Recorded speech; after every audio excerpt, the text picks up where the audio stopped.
बायकोचा जुना मित्र अचानक अनेक वर्षांनी त्यांच्या घरी येतो. दार उघडताच स्वातीच्या चेहऱ्यावर आश्चर्य आणि आनंद एकाच वेळी उमटतो. अरे रोहित तू, ती म्हणते. नवरा अमोल हॉलमध्ये बसलेला असतो. त्याची नजर लगेच त्या अनोळखी माणसावर जाते. स्वाती ओळख करून देते. हा रोहित, माझा कॉलेजमधला खूप जुना मित्र. अमोल हसतो, पण मनात कुठेतरी एक छोटासा संशयाचा किडा जन्म घेतो. रोहित घरात येतो. गप्पा सुरू होतात. कॉलेजच्या आठवणी, मित्रमैत्रिणींचे किस्से, जुन्या ट्रिप्स, कार्यक्रम सगळं रंगत जातं. स्वाती खूप दिवसांनी इतकी मनमोकळी हसताना दिसते. अमोलला ते पाहून आनंद व्हायला हवा होता, पण उलट त्याला अस्वस्थ वाटू लागतं.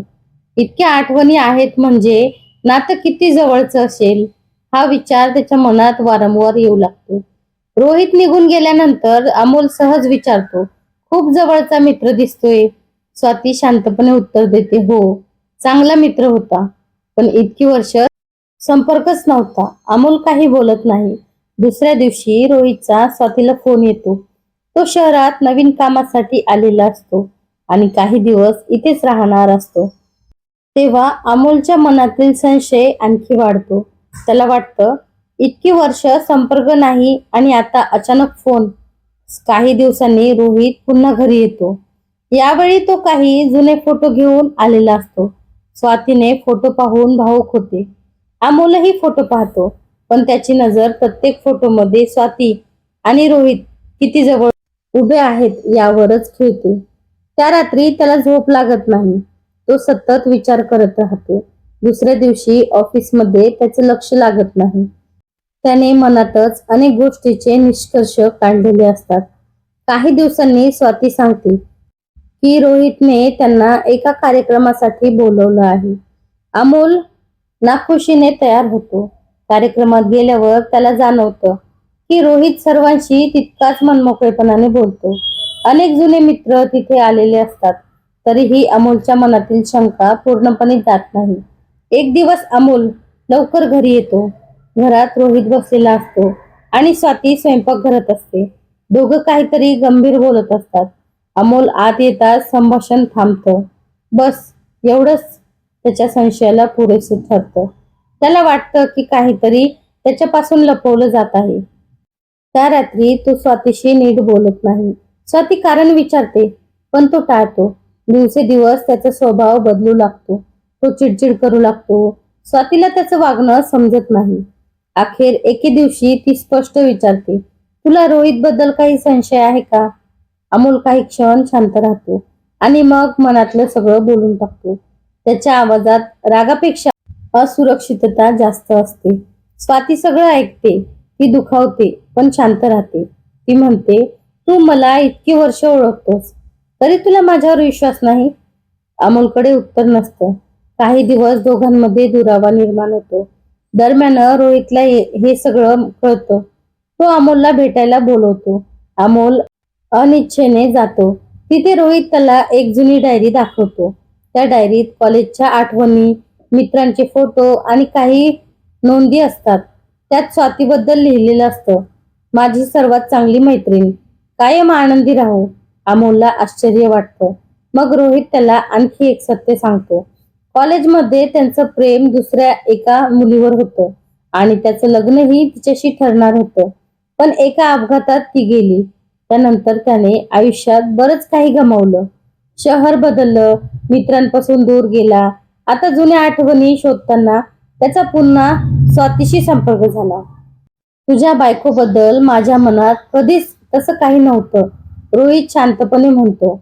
अमोलला स्वतःची लाज वाटते. त्याने पुराव्याशिवाय किती गोष्टी गृहीत धरल्या होत्या हे त्याला जाणवतं. तो घरी परततो. स्वाती त्याच्याकडे पाहते. काही क्षण शांतता असते. मग अमोल तिची माफी मागतो. माझी चूक झाली, मी माझ्या भीतीला सत्य समजलो. स्वातीच्या डोळ्यात पाणी येतं. ती म्हणते, नातं संशयावर नाही, विश्वासावर टिकतं. त्या दिवसानंतर अमोल बदलतो. तो स्वतःच्या असुरक्षिततेवर काम करू लागतो. रोहितही त्याच्या आयुष्याचा एक चांगला मित्र बनून राहतो.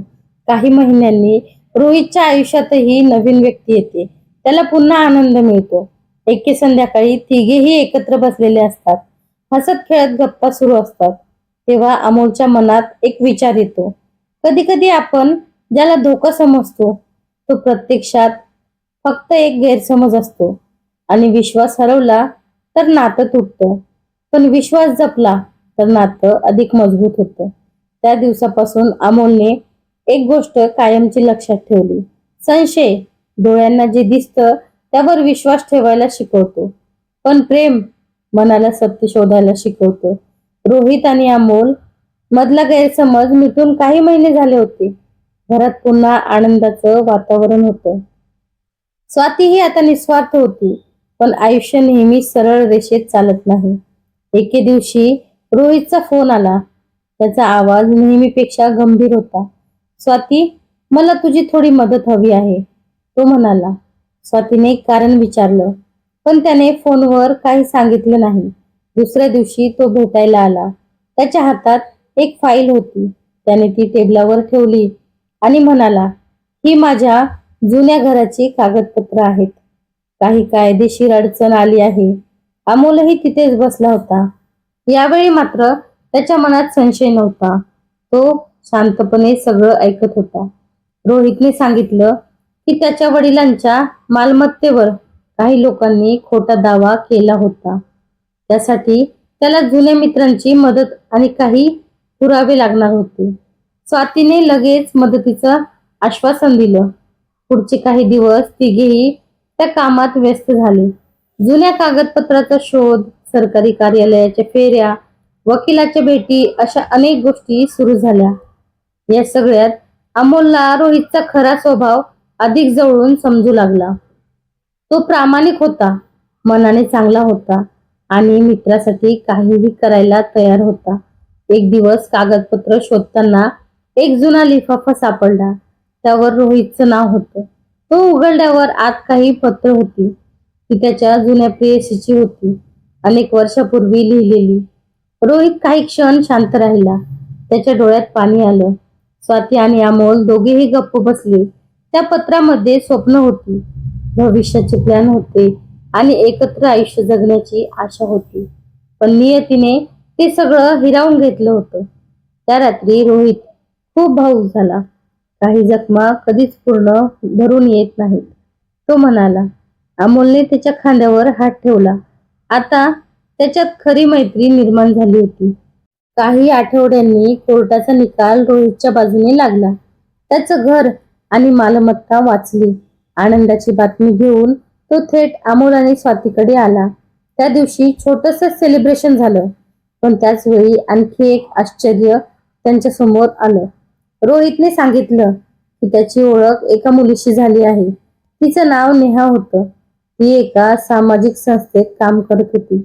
सुरुवातीला फक्त कामानिमित्त भेटी होत होत्या, पण हळूहळू दोघे जवळ आले. स्वातीच्या चेहऱ्यावर आनंद झळकला. मग आम्हाला कधी भेटवणार, ती हसत म्हणाली. काही दिवसांनी नेहा त्यांना भेटली. ती साधी, समजूतदार आणि मनमिळाऊ होती. अमोललाही ती आवडली. रोहितच्या आयुष्यात पुन्हा प्रकाश परत येताना दिसत होता. काही महिन्यांनी रोहित आणि नेहाचं लग्न ठरलं. लग्नाच्या तयारीत स्वाती आणि अमोल अगदी घरच्यांसारखे सहभागी झाले.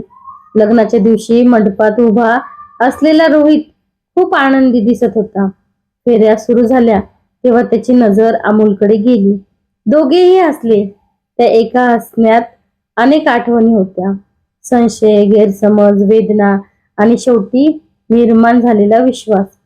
लग्न संपल्यानंतर रात्री सगळे बसले होते तेव्हा रोहित म्हणाला, जर त्यावेळी गैरसमज दूर झाला नसता तर कदाचित आज आपण इथे एकत्र बसलोच नसतो. अमोलने मान हलवली. कधी कधी माणूस स्वतःच्या भीतीचा कैदी होतो, तो म्हणाला. स्वाती हसली आणि कधी कधी मैत्री त्या कैदेतून बाहेर काढते. तिघेही हसले, पण त्यांना माहित नव्हतं की आयुष्य अजून एक मोठं वळण त्यांच्या वाटेवर ठेवून बसलं आहे. एका रात्री अमोल ऑफिसमधून घरी येत असताना त्याला रस्त्याच्या कडेला एक काळी कार उभी दिसली. कारजवळ दोन अनोळखी माणसं उभी होती. त्याने फारसं लक्ष दिलं नाही, पण दुसऱ्या दिवशी पुन्हा तीच कार त्यांच्या घराजवळ दिसली आणि त्यावेळी त्या माणसापैकी एक जण घराकडे लक्ष ठेवून असल्यासारखं वाटत होतं. पुढे काय घडणार होतं हे कोणालाच माहित नव्हतं. सस्पेन्स फक्त सुरू झालं.